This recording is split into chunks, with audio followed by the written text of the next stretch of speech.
under 19 below on skills, individual development, and I'm also a coach from one of the group of the teams, 2,000 kids that compete against 98 kids. So they need a special care because they usually don't have success. So we need to be careful how we push them and how much we push them. But I'll go through that. So as you know, you might know this stadium quite well. This is part of our history. So we are one of the biggest clubs in Portugal with a notable growth in the last years. Braga used to be a normal mid-table club, but in the last 10, 20 years we came to consolidate his position, and in the last years, in the last decade, it's been the perfect decade for us. We won the Best Sporting Progress Award in 2011, Europa League finalist here in Dublin, UEFA Intertoto Cup winner in 2009, then the cup disappeared, so we will be the last ones to win it. No chance to steal it from us. And we are regular presence in UEFA competitions and title challenger in Portugal. In the last 2 years we fight for the title to the last rounds. We are also in Portugal, all of the clubs are multi-sport, so we have a lot of other sports with international athletes that goes to the Olympics in volleyball, hockey, handball and things like that. Good decision making. Why? Because we believe in this. You can have the best under-19s team in the world, but only 1 or 2 will be promoted to the senior team. So our goal should not be having the perfect team that, oh, my under-14s play perfect football. I don't care about that. I care about which one are the best players. Obviously we should play good football to help developing them, but the main focus should be on the player and his relation with the team, and not the other way around. Not the team and then the player, okay? That's how we see it.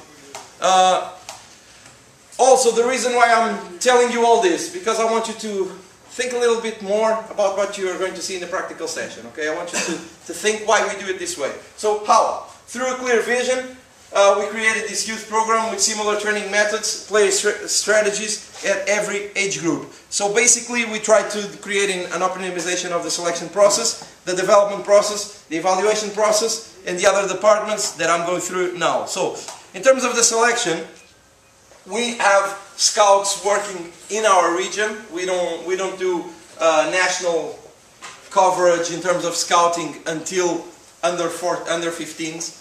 We just want to be the best as we can in our own region. Okay, so we want to have the best players in our region. So yes, we are those bad clubs that people like to say that, oh, those guys come and steal our players. No, we don't steal them.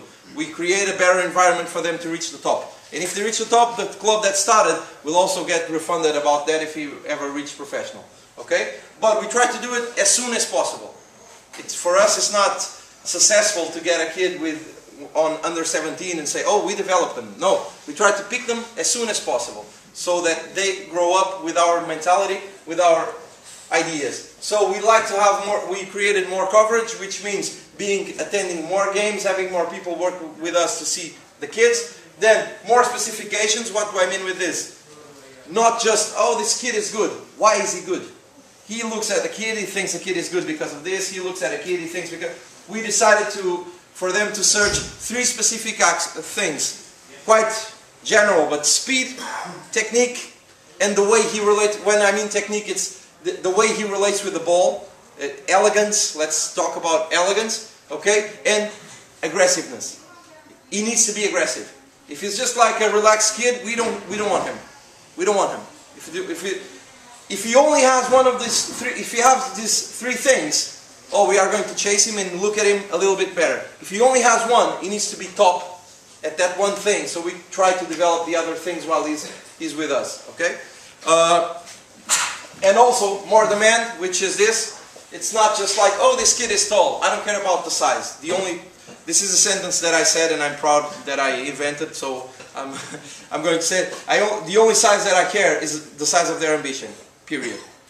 If you look at the final European finals and World Cup finals, the average of the best team in the end, the average size was 180 centimeters. Don't ask me in inches because I use the metric conversion, so I have no idea. But that means Iniestas, Xavis, and guys like that. Okay? So for me, the size only matters if they want to be if you want to be a goalkeeper, in Braga, yes, there is a standard size for you to start to be a goalkeeper. But when they are 10 years old, 8 years old, I don't know how big is he going to be. So I don't care about the size. I care about his ability. If he's successful, he can even be like Messi, which almost was a midget, and he's the best player in the world, period.